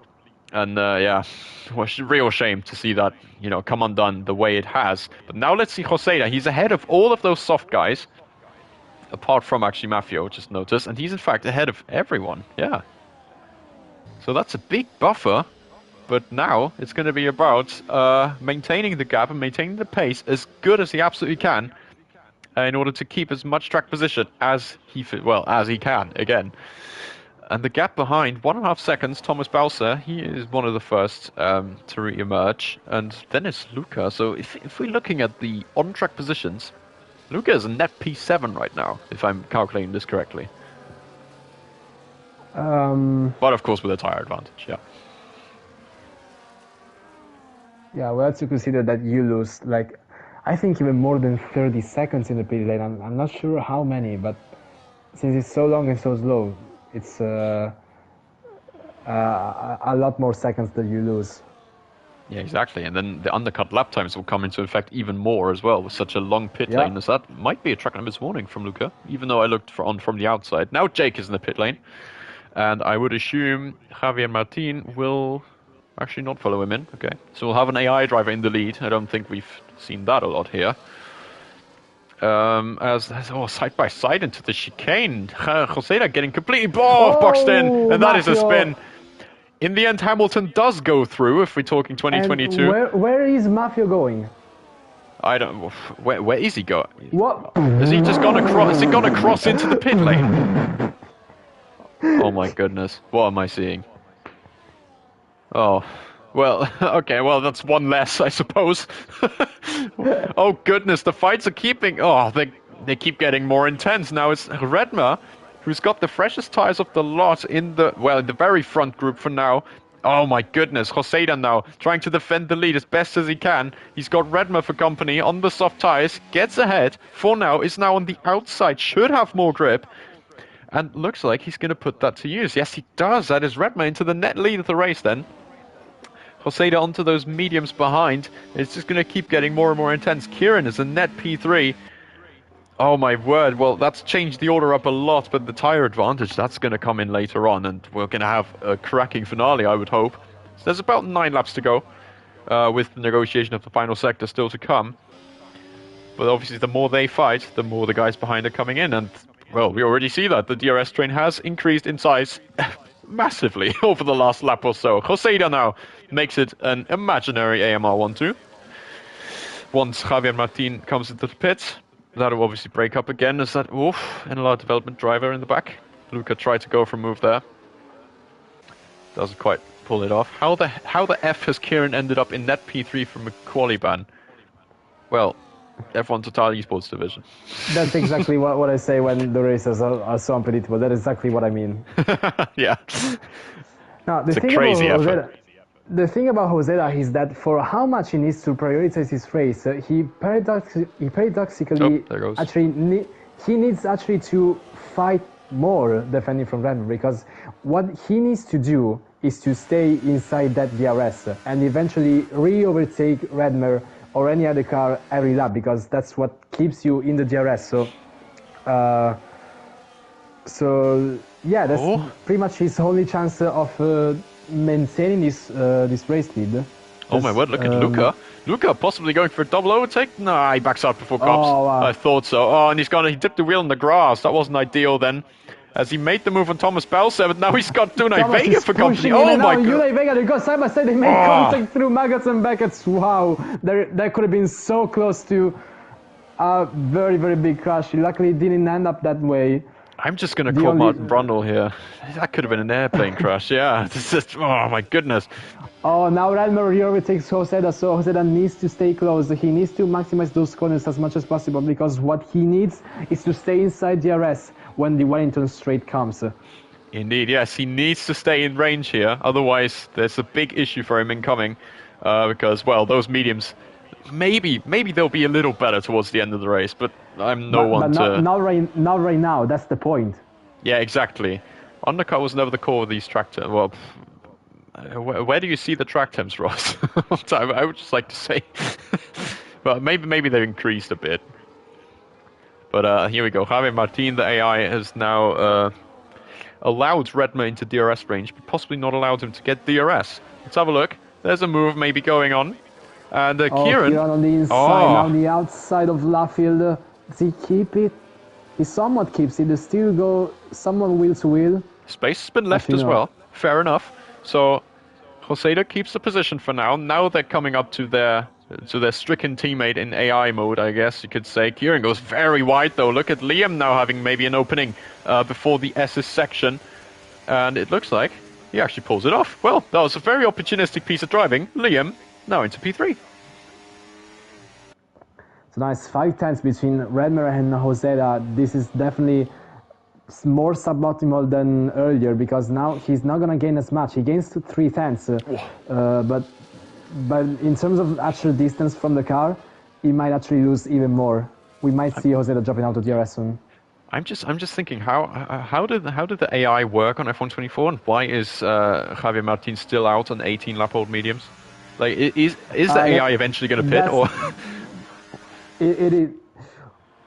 Actually, now that I think about it, I think I did see a race where the AI didn't pit and got himself disqualified. Oh, Unai Vega going for the move here. He actually pulls it off. Jake's trying to come with him. Oh, that's a spin. Thomas is around. Oh, no. That's not gone well at all then. Thomas being spun out there of a good position. It joins his teammate pretty much in the either low... Well, what's the point system here? Well, now I think it's no points for Thomas, isn't it? Points go down to P15.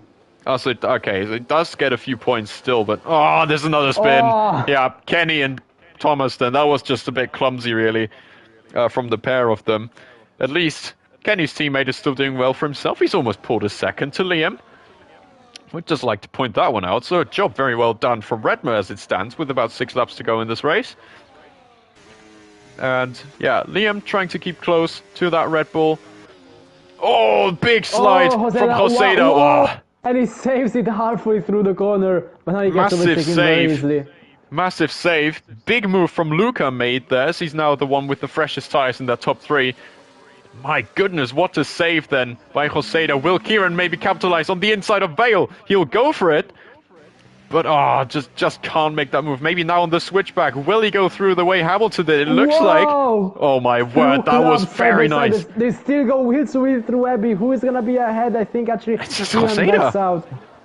Wow, so Hoseda has actually come out on top out of all that. Let's see, have a look at Jake maybe. Oh, tried to go for that overtake, couldn't quite make it work. Maybe just faked a bit to the inside to try and pull that off on the exit. Oh, a bit close on the loop there. Now it's Liagos on the outside of him. He's actually pulled it off. Nice move. But at the same time, Jake is still there. Unai Vega's made it 3 wide.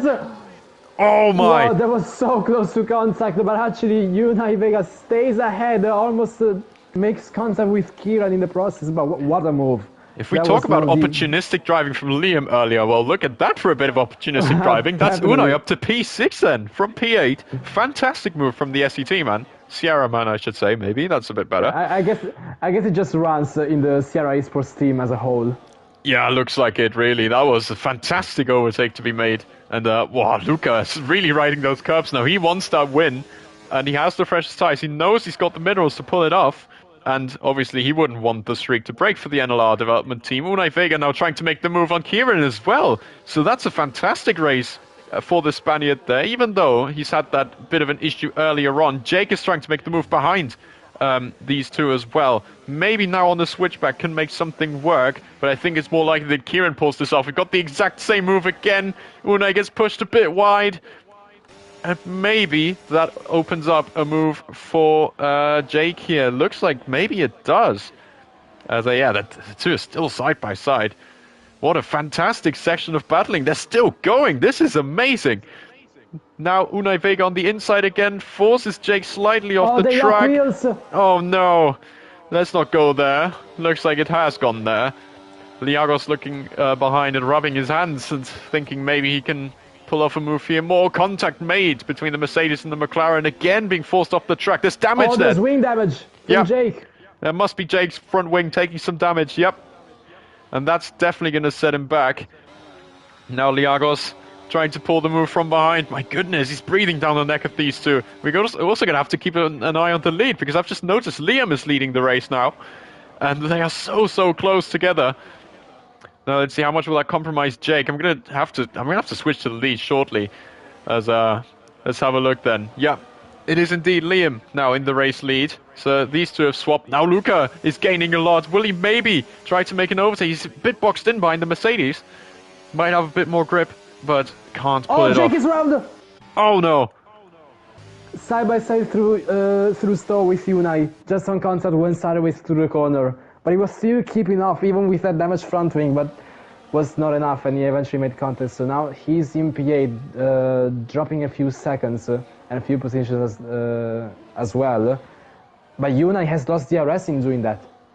Oh, that could be a big one then. So the fight is definitely back on with Unai and everyone behind him.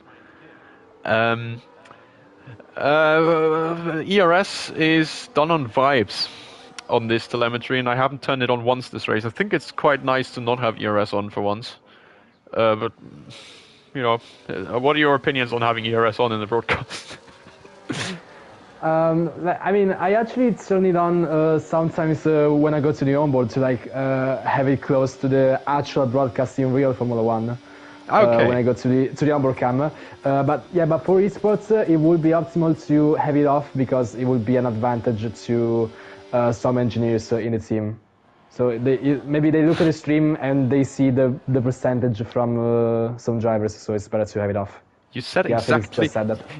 You said exactly what Felix just put in chat, and I feel so confirmed. I love having ERS off.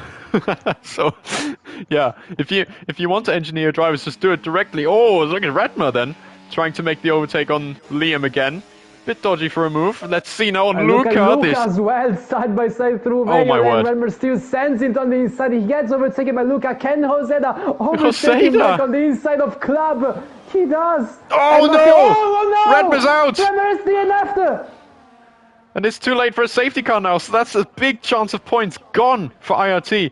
I don't think there's much fault there. It looked like a racing incident at first. I couldn't really tell.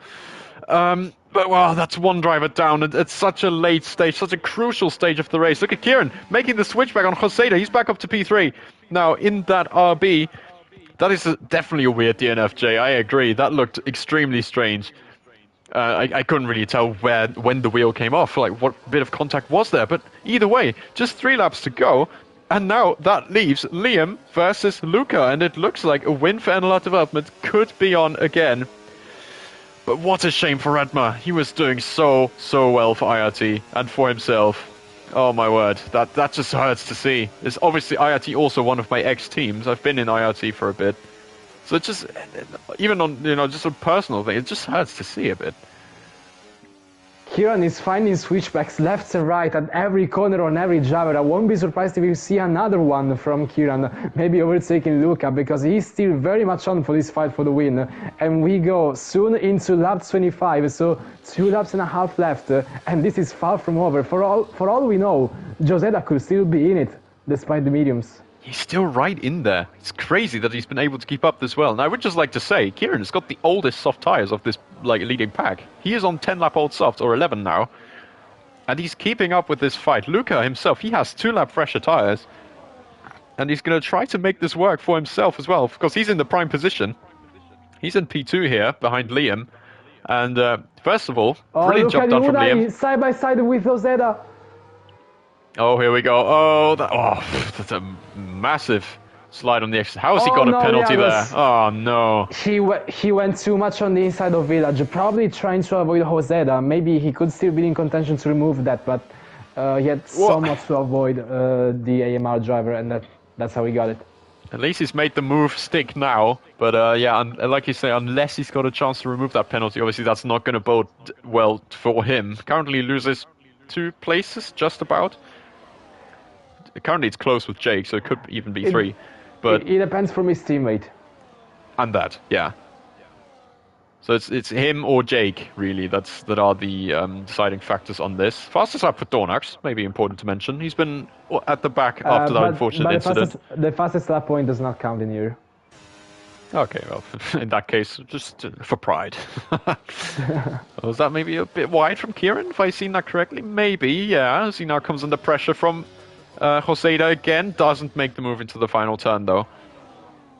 So couldn't quite pull that off as we now head into the final lap of this race. And who's going to win this one? It looks like Kieran is maybe a bit far back now, unless he's able to gain back a bit of time.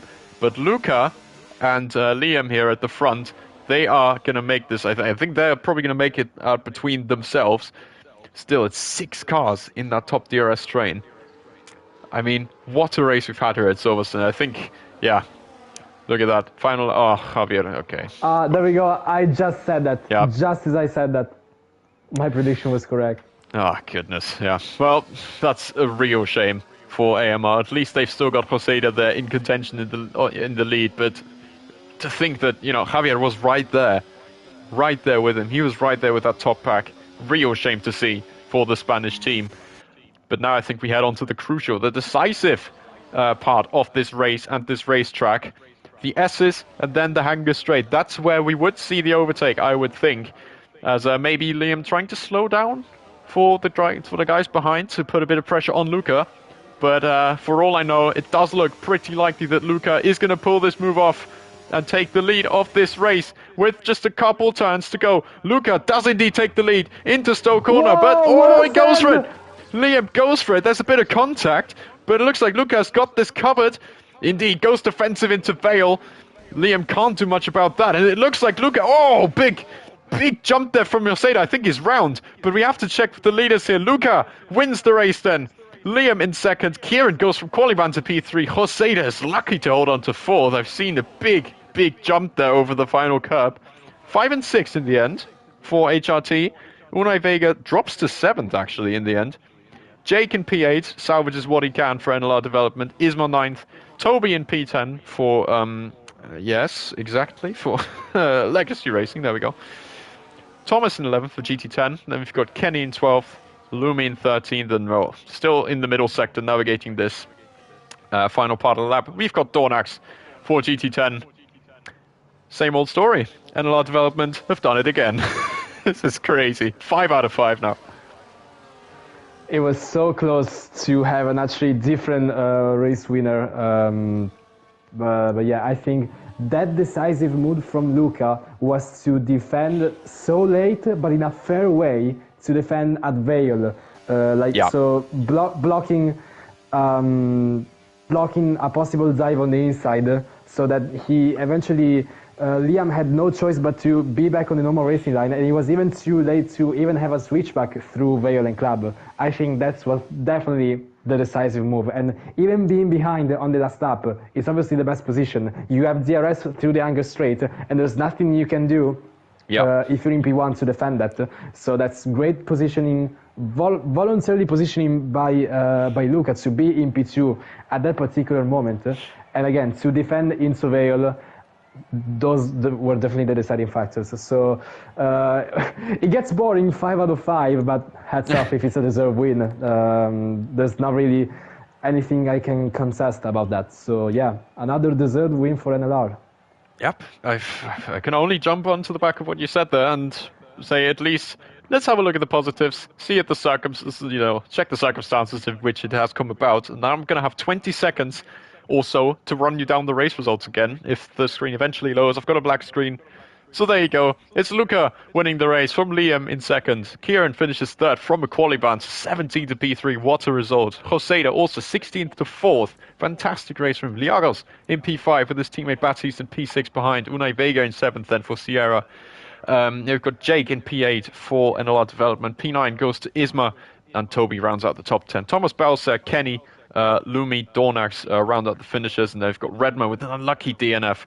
Maxim Mafio, both for EVR, and then Javier Martin disqualified due to F1 24 being a great game. So, well, what do we make of this apart from well done to everyone?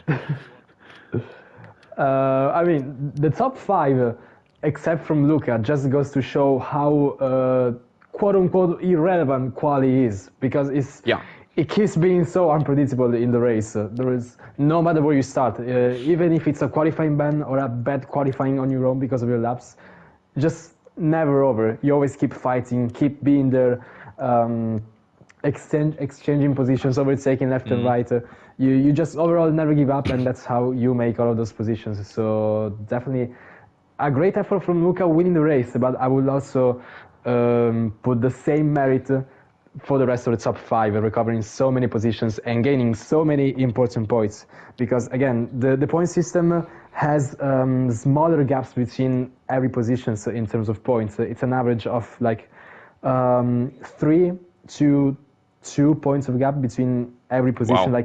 Like the top five gets from P1 to P5, it's 30, 26, 23, 20, and 17. So definitely smaller gaps compared to real F1.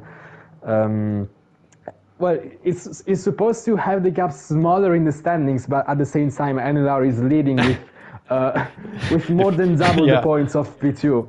If you're winning, you're winning after all. Yeah, that's kind of how that's gone. And yeah, well, what do we make of this? One last thing I do want to ask: driver of the day, personally, do you have any favorites for that one? I have none. There's just been so much action. I could not give into anyone specific. That's actually brilliant because I have the exact same opinion. It's just a job well done by everyone. We've had a couple standout performances. We've had Luca obviously making up the ground immediately to be up with the leading fight. Fantastic race starts made by so many of the people down, especially in those low positions. And well, in general, it's just been served up with a fantastic race, even for a viewer's perspective. So, yeah, on that note, I really do hope everyone watching did enjoy that as much as we did. Because, well, I'm pretty sure you would join me in saying that was brilliant action. Wow. I'm not gonna be able to give a driver of the day to someone, but I will give the DNF of the day to Redmer. Yeah. I mean, yeah, you would kind of have to add this on that, voluntary positioning on the final lap is one thing, but let's remember that Redmer was also right in that fight. So there's a good chance if that DNF hadn't happened, that it was entirely possible that, the race win could have been made up between these three instead of just two of them. So yeah, real shame to see there for IRT having that driver up there, and then such a strange looking DNF as well. I had it on the broadcast as well. Real shame, but still really happy with the race that we got, and for a spectator's point of view, I hope you enjoyed it. Yep, and I suppose on that front, I would like to say thank you for watching. I'm glad to have been back in the commentary box. I will see if the same will be the case next week. I'm not too sure. I don't have all that much time really in the coming week. But Gabri, I'm sure you would maybe be down to commentate a bit of Spa, right? I will be very down, but I am actually not able to do that next week. Ah, fantastic. Well, what a Yeah. real shame. I am traveling exactly starting from Sunday, so Ah, sadly no. no. It's my favorite track. I would commentate it all day, but not happening, I guess. Yeah, I will see if, like I said, I'll see if I have time next week, but I might be a bit constrained. So, yeah, we'll see. Maybe our normal, usual commentator Felix would be back as well. We've got enough of a lineup in general. This is exactly why we've got so many commentators lined up. Um, but yeah, we're waffling, aren't we?